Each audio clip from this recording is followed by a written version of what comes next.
सध्या सोशल मीडियावर वृत्तवाहिन्यांवर एकच चर्चा सुरू आहे, ते म्हणजे E20 पेट्रोल. पेट्रोल पंपावर गेल्यानंतर तुम्ही कधीतरी एक बोर्ड नक्कीच पाहिला असेल, E20 इंधन किंवा इथेनॉल ब्लेंडेड पेट्रोल. भारत सरकारने नुकतीच एक मोठी घोषणा केली आहे. भारताने पेट्रोलमध्ये 20% इथेनॉल मिसळण्याचे म्हणजेच E20 ब्लेंडिंगचे ऐतिहासिक उद्दिष्ट यशस्वीपणे साध्य केले. आता सामान्य माणसाच्या मनात राहिलेला प्रश्न येतो की हे भाऊ, इथेनॉल नक्की काय भानगड आहे? पेट्रोलमध्ये हे का मिसळलं जातं आहे? ही सरकारमान्य अधिकृत भेसळ तर नाही आहे ना? आणि सगळ्यात महत्त्वाचं म्हणजे यामुळे माझ्या गाडीचे इंजिन खराब तर होणार नाही आहे ना? माझे मायलेज कमी होणार आहे का? आज आपण या सर्व प्रश्नांची उत्तरं शोधणार आहोत. त्यामुळे व्हिडिओ शेवटपर्यंत पहा, कारण सांगतोय लीलाधर. लक्षपूर्वक ऐका कृपया माहितीसाठी. सगळ्यात आधी आपण हे समजून घेऊया की इथेनॉल म्हणजे नक्की काय. सोप्या भाषेत सांगायचं झालं तर इथेनॉल हे एक प्रकारचे अल्कोहोल आहे. विज्ञानाच्या भाषेत याला इथाईल अल्कोहोल म्हणतात आणि याचे रासायनिक सूत्र C2H5OH असे आहे. हे द्रव्य पूर्णपणे पारदर्शक असतं, म्हणजेच याला कोणताही रंग नसतो. आता तुमच्या डोक्यात लगेच प्रकाश पडला असेल की अल्कोहोल म्हणजे जी दारू पार्ट्यांमध्ये पितात तीच का? तर हो, बियर आणि वाईनमध्येही हे एक प्रकारचे इथेनॉल वापरले जातं.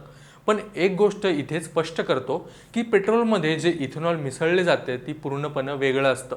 हे पेट्रोलमधील इथेनॉल पिण्यायोग्य नसतं. ते अत्यंत विषारी आणि केवळ इंधन म्हणून वापरण्यासाठी बनवलेलं असतं.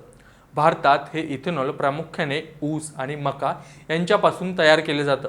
जेव्हा हे इथेनॉल पेट्रोलमध्ये मिसळून गाड्यांमध्ये इंधन म्हणून वापरलं जातं तेव्हा त्याला इथेनॉल ब्लड फ्युएल असं म्हटलं जातं. मार्केटमध्ये प्रामुख्याने याची 2 रूपं पाहायला मिळतात. E10 पेट्रोल म्हणजे यामध्ये 90% शुद्ध पेट्रोल आणि 10% इथेनॉलचे मिश्रण असते. E20 पेट्रोल म्हणजे यामध्ये 80% शुद्ध पेट्रोल आणि 20% इथेनॉलचं मिश्रण असतं. याचा सरळ हिशोब सांगायचा झाला, जर तुम्ही तुमच्या गाडीत 1 लिटर E20 पेट्रोल भरले तर त्यात 800 मिली शुद्ध पेट्रोल असणार की उरलेले 200 मिली हे इथेनॉल असणार आहे. आता अनेक जणांना वाटू शकतं की पेट्रोल महाग झाले म्हणून सरकार त्यात इथेनॉलची भेसळ करून सर्वसामान्यांना लुटत आहे का? तर हे अजिबात तसं नाही आहे. हे अत्यंत अधिकृतपणे मोठ्या अभ्यासानंतर आणि एका मोठ्या रणनीतीचा भाग म्हणून केले जात आहे. त्यामध्ये देशाच्या अर्थव्यवस्थेचे आणि पर्यावरणाचे खूप मोठे गणित दडलेलं आहे. पहिलं कारण म्हणजे कृषी आणि ग्रामीण अर्थव्यवस्थेला मिळणारा प्रचंड मोठा हातभार. आपण पाहतो की अनेकदा ऊसाला आणि मक्याला योग्य भाव मिळत नाही किंवा बंपर उत्पादन झालं की पिके शेतात सडून जातात. पण आता इथेनॉल निर्मितीसाठी ऊस आणि मक्याची मागणी प्रचंड वाढली आहे. यामुळे ऊस आणि मका उत्पादक शेतकऱ्यांच्या हातात हक्काचे आणि अधिकचे उत्पन्न पडू लागलं आहे. म्हणजेच आपल्या गाडीत जळणारे इंधन हे अंशतः आपल्याच देशातील शेतकऱ्यांच्या शेतातून तयार होत आहे. दुसरं आणि महत्त्वाचं कारण म्हणजे पर्यावरण रक्षण. शुद्ध पेट्रोल जेव्हा गाड्यांमध्ये जळतं तेव्हा मोठ्या प्रमाणात घातक वायू हवेत सोडले जातात. या उलट इथेनॉल जेव्हा जळतं तेव्हा ते पेट्रोलपेक्षा खूप कमी धूर निर्माण करतं. यामुळे एकूणच कार्बन डायऑक्साईड म्हणजे CO2 चे हवेतील उत्सर्जन मोठ्या प्रमाणात कमी व्हायला मदत होते. आज आपण संपूर्ण जग हवामान बदलाच्या समस्येचा सामना करतोय. भारताने आंतरराष्ट्रीय स्तरावर अक्षय ऊर्जेचा वापर वाढवण्याचे आणि कार्बन उत्सर्जन कमी करण्याचे मोठं उद्दिष्ट ठेवलंय. हे E20 चे उद्दिष्ट साध्य करणे म्हणजेच त्या दिशेने टाकलेले एक अत्यंत मजबूत पाऊल आहे. इथेनॉलचे फायदे जरी भारी वाटत असले तरी नाण्याला दुसरी बाजूही असते. आता आपण त्या मुख्य मुद्द्यावर येऊया ज्याने सध्या वाहन चालकांची झोप उडवली आहे. सरकारचे कौतुक ठीक आहे, पण माझ्या जुन्या गाडीचे काय?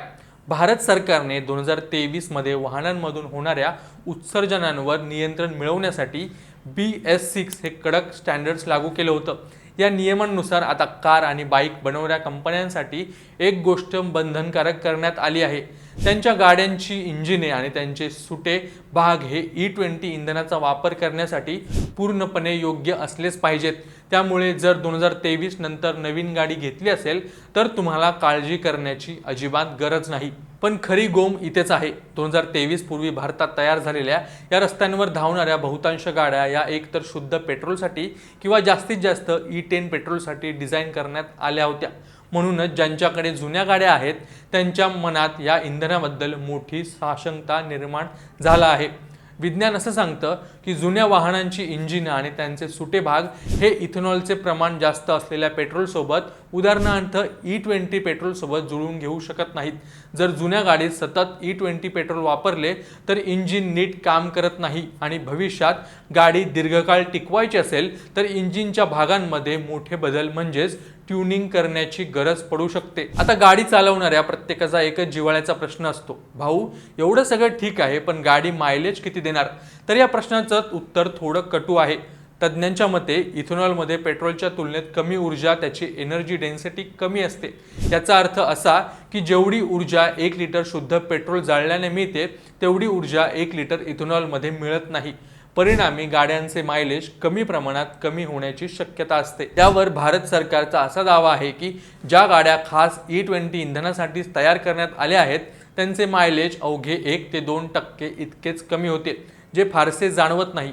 पण ज्या गाड्या जुन्या आहेत आणि E20 साठी बनवलेल्या नाहीत त्या बाबतीत हे मायलेज कमी होण्याचे प्रमाण 3 ते 6% इतके असू शकतं. म्हणजे जुन्या गाड्यांना नक्कीच थोडा फटका बसू शकतो. मात्र इंजिनच्या काही भागांमध्ये योग्य बदल करून किंवा त्याचे ट्यूनिंग करून यामध्ये काही प्रमाणात सुधारणा करता येऊ शकते. मायलेज व्यतिरिक्त दुसरी मोठी समस्या आहे मेंटेनन्सची. इथेनॉल हे रासायनिकदृष्ट्या हायग्रोस्कोपिक असते. हायग्रोस्कोपिक म्हणजे सोप्या भाषेत सांगायचं तर अशी गोष्ट जी हवेतील आर्द्रता किंवा पाणी स्वतःकडे वेगाने शोषून घेते. आता विचार करा, पेट्रोल टँकमध्ये असलेल्या पेट्रोलमध्ये जर हवेतील पाणी शोषले गेले तर काय होईल? यामुळे इंजिनाचे नाजूक भाग, इंधन पुरवठा करणाऱ्या नलिका म्हणजे फ्युएल लाईन्स आणि धातूची पेट्रोल टँक यांना गंज चढू शकतो. त्यांची झीज होऊ शकते. विशेषतः जुन्या गाड्यांमध्ये हा धोका प्रचंड जास्त असतो. यामुळे साहजिकच गाड्यांचा मेंटेनन्स आणि दुरुस्तीचा खर्च वाढतो, जो सामान्य माणसाच्या खिशाला परवडणारा नाहीये. हा सगळा घोळ पाहिल्यानंतर तुमच्या डोक्यात विचार आला असेल की हे पेट्रोल आणि इथेनॉल एकत्र करून खिचडी करण्यापेक्षा गाड्या पूर्णपणे 100% इथेनॉलवर का धावू शकत नाहीत?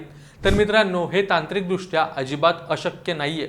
जर गाड्यांचे इंजिन खास E100 म्हणजे 100% इथेनॉल या इंधनासाठीच डिझाईन केले तर गाड्या पूर्णपणे इथेनॉलवर धावू शकतात. अशा वाहनांना ऑटोमोबाईल क्षेत्रात फ्लेक्स फ्युएल व्हेइकल असं म्हणतात. दिग्गज कार उत्पादक कंपनी टोयोटाने काही काळापूर्वी आपली Toyota Corolla flex fuel hybrid car भारतात लॉन्च करून त्याचे यशस्वी प्रात्यक्षिकही दाखवले.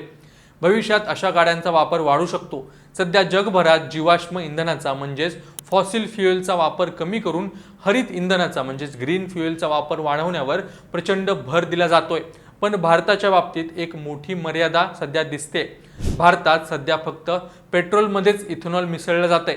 पण जर तुम्ही बारकाईने पाहिले तर देशातील माल वाहतूक करणारे ट्रक्स, बसेस आणि बहुतांश मोठ्या SUV गाड्या या डिझेलवर चालतात आणि सध्या या डिझेलमध्ये अशा प्रकारे कोणतेही मिश्रण केले जात नाहीये. पेट्रोल कारच्या तुलनेत डिझेल गाड्या जास्त प्रदूषण करतात. जगातील इतर प्रगत देशांचा विचार केला तर तिथे पेट्रोलप्रमाणेच डिझेलमध्येही इथेनॉल किंवा बायोडिझेल मिसळण्याचे प्रयोग यशस्वी झाले आहेत आणि तिथे त्याचा वापरही केला जातोय. भारताला जर खरोखरच आपल्या प्रदूषणाचे आणि इंधन आयातीचे बिल कमी करायचे असेल तर भविष्यात डिझेलच्या बाबतीतही असाच काहीतरी ठोस निर्णय घ्यावा लागेल.